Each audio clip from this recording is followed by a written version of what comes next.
2023 Telangana assembly ఎన్నికల బరిలో నిలిచి ప్రజాదరణ లేక ఓడిపోయిన ముగ్గురు బీజేపీ లీడర్లు తిరిగి విచిత్రంగా 2024 పార్లమెంట్ ఎన్నికల్లో భారీ మెజారిటీతో గెలిచి పార్లమెంట్లో అడుగుపెట్టబోతున్నారు.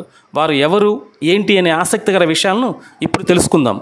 ఈ ముగ్గురిలో ఇద్దరు నేతలు తమ సిట్టింగ్ స్థానాలను నిలబెట్టుకోగా మరో నేత కొత్తగా పార్లమెంట్లోకి అడుగుపెట్టబోతున్నారు. ఇక అసలు విషయానికి వస్తే తెలంగాణ రాష్ట్ర బీజేపీ అధ్యక్షుడిగా పార్టీని బలోపేతం చేయడంలో కీలక పాత్ర పోషించాడు. ప్రజా సంగ్రామ యాత్రతో నిన్నటి బీఆర్ఎస్ ప్రభుత్వంపై పోరాటం చేయడంలో సక్సెస్ అయ్యాడు. బీజేపీ రాష్ట్ర అధ్యక్షుడిగా పనిచేస్తూ కార్యకర్తల్లో జోష్ తీసుకువచ్చి బీజేపీకి మంచి ఊపు తీసుకువచ్చాడు. ఆయనే బండి సంజయ్. తెలంగాణ రాష్ట్ర బీజేపీ అధ్యక్షుడిగా బండి సంజయ్ ఉన్న సమయంలోనే దుబ్బాక, హుజూరాబాద్ ఉప ఎన్నికల్లో బీజేపీ ఘన విజయం సాధించింది.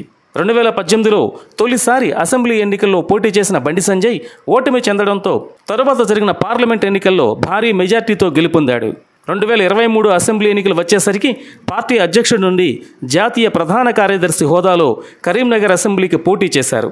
స్టార్ క్యాంపెయినర్గా రాష్ట్రం అంతటా విస్తృత ప్రచారం చేస్తూనే పార్టీ అధిష్టానం ఆదేశాల మేరకు కరీంనగర్ అసెంబ్లీకి పోటీ చేశారు. అయితే అప్పటి మంత్రి గంగుల కమలాకర్పై స్వల్ప తేడాతో ఓటమి చెందారు. ఇక 2024 లోక్సభ ఎన్నికల్లో కరీంనగర్ ఎంపీగా రెండవసారి పోటీ చేసిన బండి సంజయ్ భారీ మెజార్టీతో గెలుపొందారు. కరీంనగర్ పార్లమెంటు చరిత్రలోనే అత్యధికంగా 2,25,209 ఓట్ల మెజార్టీతో ఆయన గెలుపొందారు. ఇక మరో నేత ధర్మపురి అరవింద్ 2019 పార్లమెంట్ ఎన్నికల్లో బీజేపీ నుండి అనూహ్యంగా నిజామాబాద్ టికెట్ దక్కించుకుని అప్పటి స్థానిక ఎంపీ కేసీఆర్ కూతురైన కవితపై భారీ మెజార్టీతో గెలుపొందాడు. పసుపు బోర్డు తీసుకువస్తానని హామీ ఇచ్చి బాండ్ పేపర్పై సంతకం చేశాడు ధర్మపురి అరవింద్. ఒకవేళ పసుపు బోర్డు తీసుకురాలేకపోతే తాను రాజీనామా చేస్తానని క్యాంపెయిన్ చేశాడు. అనంతరం జరిగిన ఎన్నికల్లో కల్వకుంట్ల కవితపై ఘన విజయం సాధించాడు. చెప్పిన విధంగానే కేంద్రాన్ని ఒప్పించి పసుపుకు సంబంధించిన స్పైస్ బోర్డుని తీసుకువచ్చాడు. అయితే 2023 తెలంగాణ అసెంబ్లీ ఎన్నికల్లో బీజేపీ అధిష్టానం కోరుట్ల నుండి బీజేపీ ఎమ్మెల్యేగా పోటీ చేశాడు. కోరుట్ల ఫలితం కలిసి రాకున్నా మళ్ళీ 2024 పార్లమెంటు ఎన్నికల్లో నిజామాబాద్ ఎంపీగా అరవింద్ రెండోసారి పోటీ చేసి కాంగ్రెస్ సీనియర్ నాయకులు జీవన్ రెడ్డిపై గెలుపొంది రెండవసారి పార్లమెంట్లోకి అడుగుపెడుతున్నాడు. ఇక మూడవ నేత ఈటెల రాజేందర్ కమలాపూర్, హుజూరాబాద్ నియోజకవర్గాల నుండి వరుసగా 7 సార్లు గెలిచాడు. ఈటెల కేసీఆర్ను విభేదించి బీజేపీలో చేరిన ఈటెల్ని భారీ మెజార్టీతో గెలిపించారు హుజూరాబాద్ ఓటర్లు.